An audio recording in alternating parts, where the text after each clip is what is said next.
Hey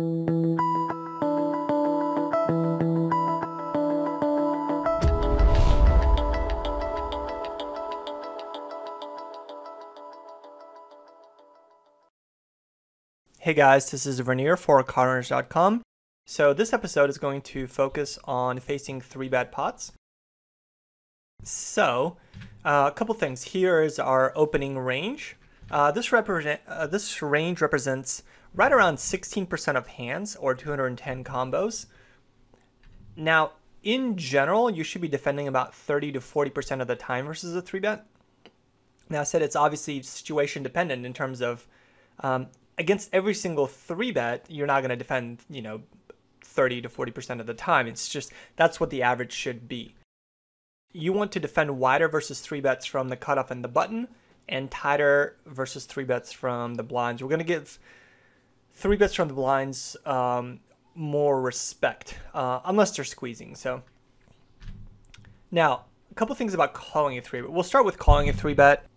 A couple places or a couple things to keep in mind when calling a 3-bet.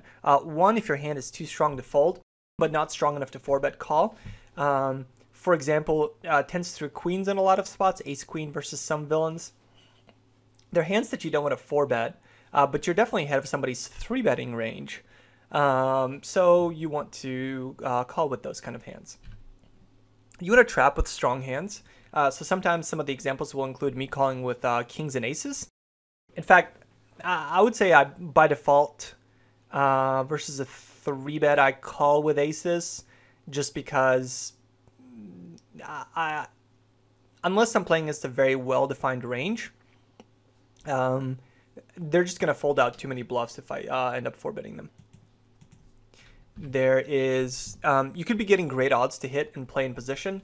So if you're playing with deeper stacks and you have a small pocket pair, or even like a good suited connector, and you end up being 3-bet from the blinds, chances are the person has a pretty good hand. So you'll often have odds to hit and play in position. So that's another situation. Multi-way pots. You want hands that play well in multi-way pots. For example, pocket pairs and suited connectors. And you don't want random offsuit broadways. Or even hands like, well, yeah. So you want to fold your hands like ace queen, king queen, ace jack if you ended up opening those. Suited aces, I would probably dump those as well. They don't play nearly as well as you would think, but depends what price you're getting. Implied odds versus a well-defined range. That's kind of similar to the third one. So let's take a look at some of the hands I have in which I ended up calling a 3-bet, and talk about why I ended up doing so for that specific hand. So king jack suited. I'm facing this very small 3-bet. So I'm just gonna call. I've got a hand that is relatively connected, suited. It's gonna be a multi-way pot, which means that the villain is less likely to bluff multi-way. And if I flop just a naked king and the villain's just going nuts, then I'm going to be able to let it go. All right, so flop a king with backdoor hearts. So it's a pretty standard check call on this flop. The turn gives me additional equity. I check, he bets. It's actually not a bad spot to shove. So this should probably be a shove on the turn here. But like what am I getting called if I shove here? I'm probably not gonna get called by. I'm probably not gonna get called by, like, if he's bluffing, he's not gonna call a bluff. So in this case, I still have a bluff catcher. So I'm going to just call again. And on the river, I ended up shoving, and I don't like that when I hit my flush. I think since my reasoning was I kind of have a bluff catcher with better odds, I should check again on the river, and I should allow him to triple barrel. So I don't like the way I played that hand on the river. He ended up folding, but I think if he has ace king or aces or anything that would like call a shove on the river, he's going to shove those things himself. So I think I misplayed the hand on the river. I think on the flop is good, and I think on the turn is good. King, queen. I end up... So the guy's playing quite crazy. He's 3-betting 17% of hands. So I definitely think this is a hand that plays well against his opening range, or his 3-betting range. He's just gonna be 3-betting very wide. So I'm gonna call to defend this. So this would fall under the category of hand is too strong to fold, but I don't want to 4-bet it. I actually think it has more value. So he bets, and kind of similar to last time, I have this board. I've got this board pretty crushed, so I'm not too concerned about check raising here. Turn is an 8, it goes check check, and the river's an 8, and I put out a small value bet, and he ends up calling with ace king. So I definitely feel like I got the most value with the way I played that hand. Like I said, 4-betting preflop would have been bad. Against this specific hand, it looks like, you know, my preflop call was bad, but against him, 3-betting, just being very, very active, I think king queen suited is going to be too strong to fold there preflop. Queen jack, looks like I've got a lot of suited broadways. All right, so this is a situation where I'm in position from a weak player with $2 more to call. So, you know, I would say, yeah, great odds to hit and play in position. That's where this one would fit under. So I call, and I flop top pair with a gut shot, and he goes all in, and I call, and he's got 9s. Kind of interesting play by him with 9s, but he turns the set, but I turn a straight, and my straight ends up holding on the river. So there I was just getting really good odds to continue in position. Pocket 9s. Here against just this one player, it would be a fold, but with another player coming along, I've got pretty good odds, and I'm gonna have relative position on both players because I'm gonna check, and I'll get to see what both of them do before I have to make my decision. So this would fall under multi-way pot, and the hand plays pretty well. So pocket pair, it's going to be really easy to play these 9s. I call. The first person leads. So now I'm kind of squeezed between both of them, and I'm just going to dump it. I don't think the 9s are going to play that well. Actually, it looks like I ended up calling. And the second person ends up calling as well. I guess against the fish, I definitely think I'm ahead of him. If the villain has a hand like ace king and ends up raising it, or I should say if the villain has an overpair like queens, kings, or aces, he's going to raise it. But if he has a hand like ace king or ace queen, he might end up dumping it on this flop. All right, the turn is a king.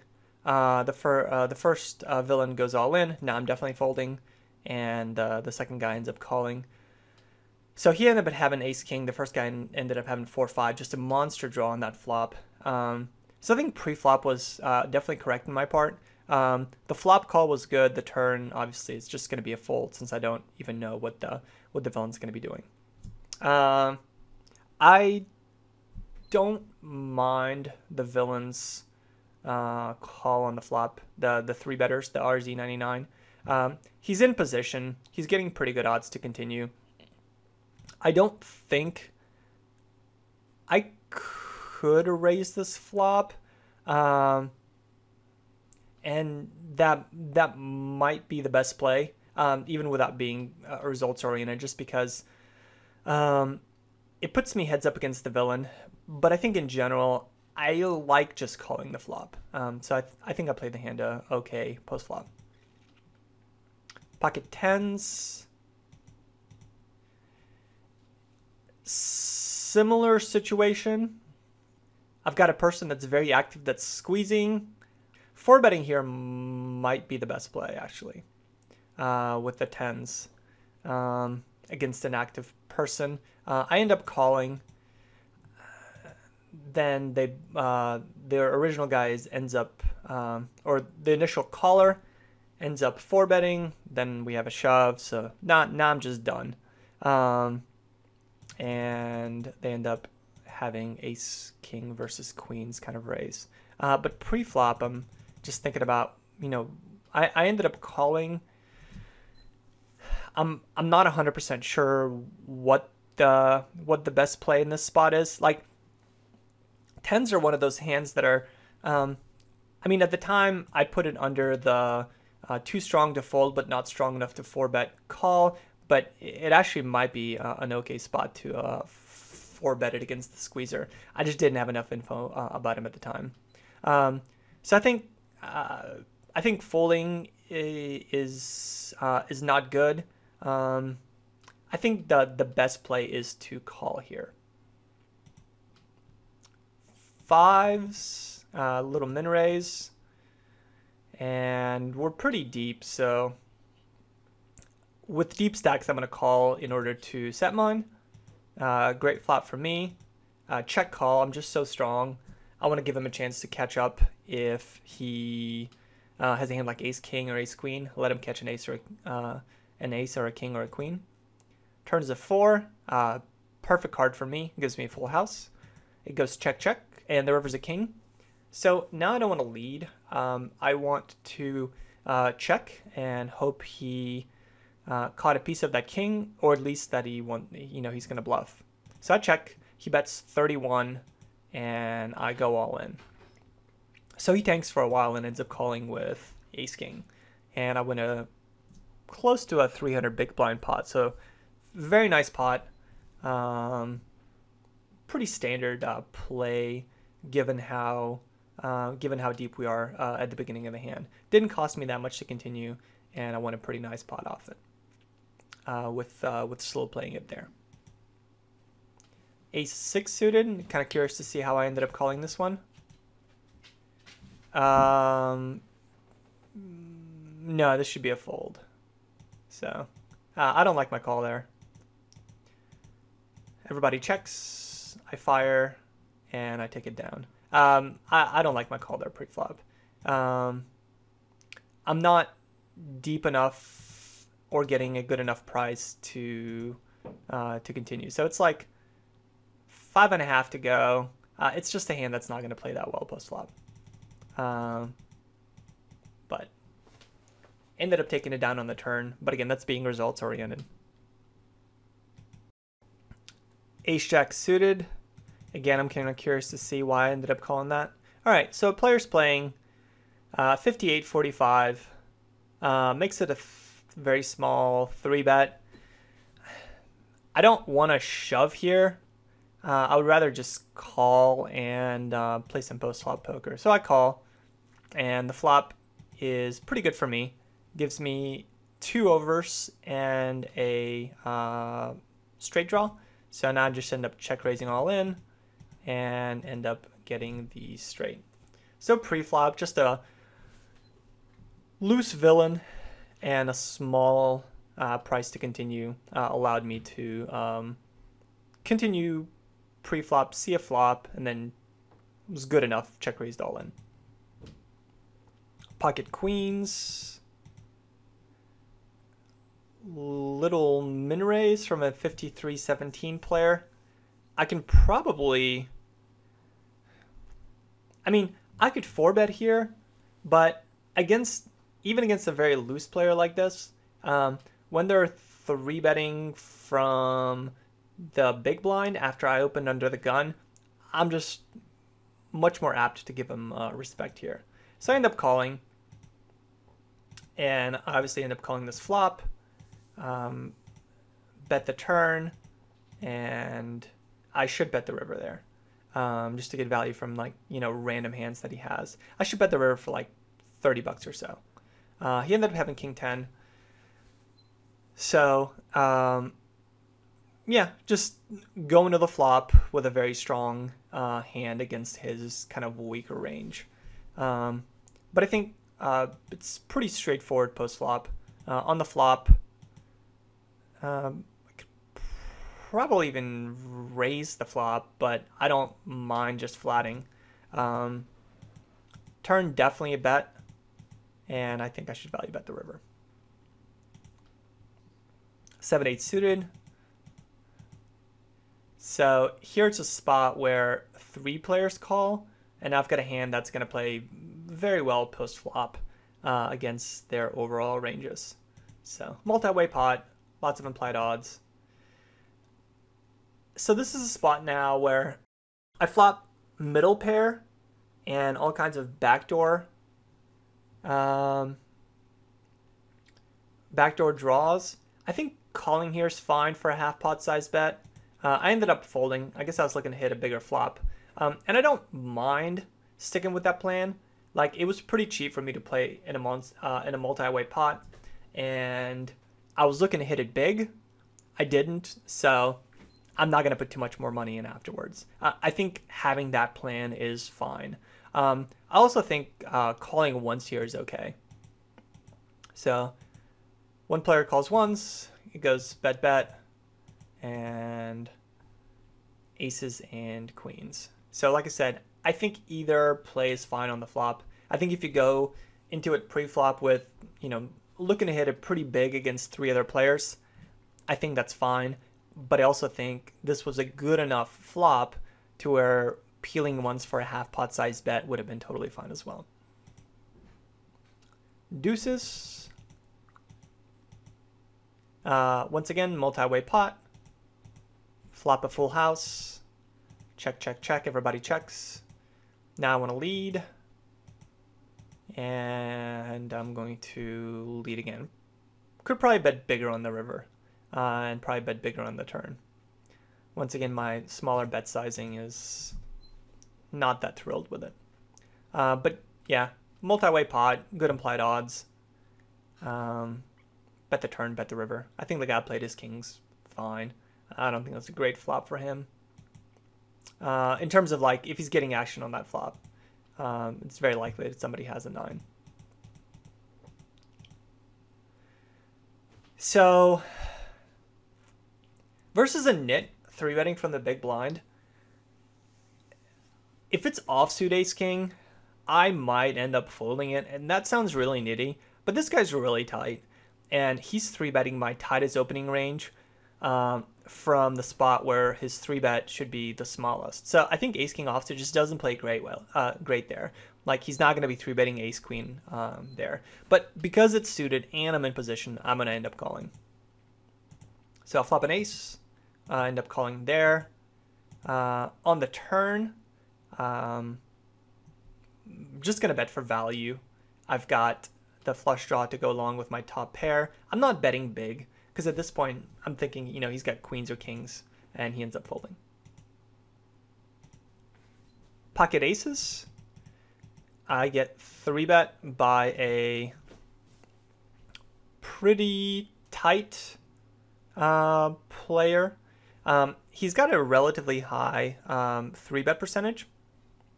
So I think 4-betting here is okay. In fact, I think this is a good spot to 4-bet, just because I expect him to have a relatively wide 3-betting, not relatively wide, but I expect his 3-betting range here to be much more skewed towards value. So I end up flatting 8-2-3 flop. He bets, and I end up min-raising. Just happy to get it in against anything and everything. He calls. The turn is a queen. I bet 25. He shoves. I call, and I end up running into queens. So just the way it played out, I think it would have played out the same way if I ended up 4-betting. I included this in there just in terms of, flatting with aces. But as I'm looking at it, like I said, relatively tight player, 3-betting me from second position. I think a 4-bet there would have been a better play. Queen 10 suited. I definitely don't like flatting here. Not sure why I ended up flatting. This should just be a fold. Tight player, three betting me to a big size. Our stacks are 100 big blinds. Yeah, this should be like a fold pretty much almost always. Maybe I was tilted. He bets, definitely not folding top pair with backdoor straight and flush draws. The turn gives me additional equity. He bets again, and I end up calling again. And the river's an 8, and he goes check, check, and he ended up having ace king. I really don't like his turn bet. I think that's just a bad board for him to continue with. He doesn't have much equity, but I really dislike my pre-flop call there. Like I said, it's just this is just not the kind of hand that I want to be involved with. So yeah, so this would fall under no random, in this case, suited Broadway. It's likely to be dominant. Well, it's not likely to be dominant with a 10, but yeah, it's just bad spot. All right, aces. Okay. Now, this player is looser and is 3-betting me from the cutoff. So he's much more likely to be kind of re-stealing here. Or, you know, just 3-betting me light. So I end up flatting. Pretty good flop for me. It goes check, check. The turn is another jack. I could probably lead there. Not sure why I ended up checking. So he bets 1350, and I end up calling. I guess my thought was, if he has a hand like ace queen or ace king, he'll bet the turn. But I think I should lead that turn and get value from like kings or queens that might be afraid of this flop. The river's an ace. So now I have a full house. Once he bet the turn, I think he's very likely to bet the river. So my plan is to check raise on the river. And if he has a hand like ace king or ace queen, you know, he got there. If he had a flush draw, he got there as well. So it's a good spot to check raise the river. He ends up checking back. He ends up checking back trips, which kind of blew my mind that he was able to do so. I don't know what he put me on. Maybe he put me on like a flush. But yeah, I think he should be bet folding that river instead of checking it back. Ace 5 suited. This should be, oh, so I end up calling here just because we're pretty deep. It's $5 and we're very deep. So I call. Great spot for me. I should be check raising that. Turn the 3. I end up leading and he ends up folding. So if I'm going to be playing this kind of hand, then I should definitely be check raising this kind of a flop. So lots of hands that I'm not thrilled with in retrospect. But I think that's the thing, like when you're going over hands, sometimes you wonder, you know, like, why did I play the way I played? So sometimes in the heat of the moment in a game, something makes sense, but when you're reviewing it, you realize that you tend to review things from much more of a rational perspective as opposed to in-game. Sometimes emotions take over. So just recognizing that some spots are just not very good spots is you know, part of the learning process. So here, pocket jacks, pretty good hand to call in position with. That's again one of those too strong to fold especially against this player. Just kind of a reg. He bets, I call, bets again, call again, check it down. So he ended up having ace 3 offsuit. I don't think that's a great spot for him to be 3-betting. I mean, I guess since this is like, I'm trying to think of why he would do this. It's a hand that's like, I'm going to give him the most respect when he's 3-betting me from the big blind, but I'm also going to be in position on him. and I already have a strong starting range to begin with. So ace-3 offsuit, it's not going to play that well post-flop. So if he was suited there and he's trying to make me fold, I think that's okay. But I think his play by default there is going to be a leak. Ace-queen offsuit, shorter stack facing a min bet. I definitely am going to call. Goes check, check. I lead, and I lead again. So pretty straightforward versus what I perceive to be a weaker player based on stack sizes. Facing a min raise, I'm just not going to be folding much. Kings. Kind of a tighter player. I think 4-betting here is fine. But because he's on the button and he's most likely to be bluffing from the button, I end up flatting. Good flop. He bets. I end up check calling. Just, encouraged him bluffing. He shoves the turn, I end up calling, and I ended up running into queens and take down the pot. So in a couple of these situations, you can see people are 3-betting me for value, and I'm kind of calling to trap, but if I would have 4-bet, we're getting all the money in anyhow. Pocket aces. So I've got this situation pretty crushed. If I end up 4-betting here, I'm going to get all the money in against the Grobe player, but I want Lube or Lubos22 to come along. So I'm going to end up flatting here. I think putting in like a click it back I think is okay, but it's also pretty transparent. So I think I'm really not afraid of a lot of flops, other than Queen Jack 10 is probably the worst one that can come. But I think there's value in flatting here and letting Lubos come along. So I flat, and he ends up folding. Great flop for me. He bets. I call. I don't mind min raising here. Turn is a 10. He shoves. I call, and he has queens. So it definitely seemed like Groovy Poker had a value hand. Just the way he's squeezing with a weaker player calling, and he's doing that from the big blind, and he's got a pretty low 3-bet percentage. So I think 4-betting there would have been fine, but like I said, with the presence of Lubos, I think flatting and letting him come along is the better play. Kings versus Jürgen. Small blind.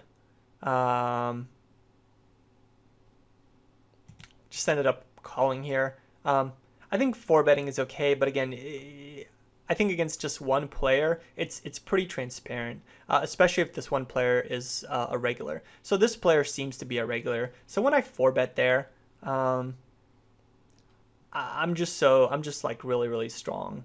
And so I just end up taking kings to the flop. Good flop, good turn, good river, but he has aces. So single tier. Ace queen offsuit. Same situation.